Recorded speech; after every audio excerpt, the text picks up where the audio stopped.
Now to a heartwarming story about two families becoming one. For the Owen family in Little Rock, their lives changed forever 10 years ago when their daughter passed on Christmas Eve. But as THV11's Brooke Buckner shows us, their worst nightmare brought a second chance on life for someone else. And it's a bond that connects the two families forever. I like that one. Yeah. Who did she model for?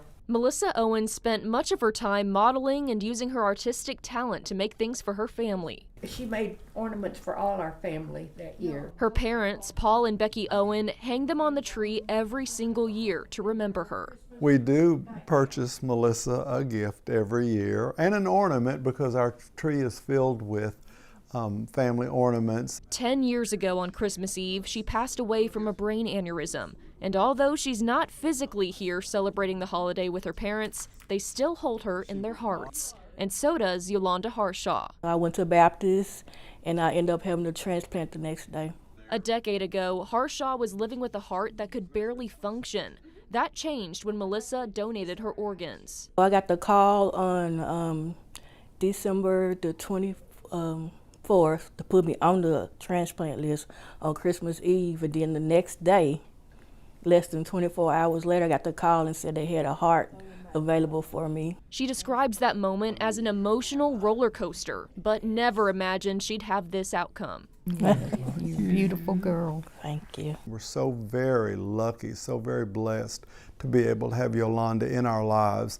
I mean, she is Melissa's voice as well and carries on that legacy too. And so we're happy to be able to have that. It's special. They're my bonus mom, my bonus dad.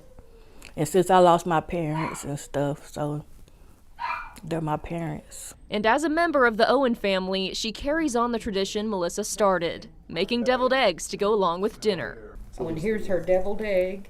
Aw. We got a deviled egg for her. A special keepsake for their daughter they call a hero. And I'm able to celebrate what Melissa was able to do for at least 3 people, but all the donors across Arkansas and the United States, what they're able to do for all those others that need. In Little Rock, Brooke Buckner, THV 11 News. Thank you, Brooke. And as you just heard there, Melissa didn't just help save Yolanda's life, she also donated her kidneys to 2 others out of the state.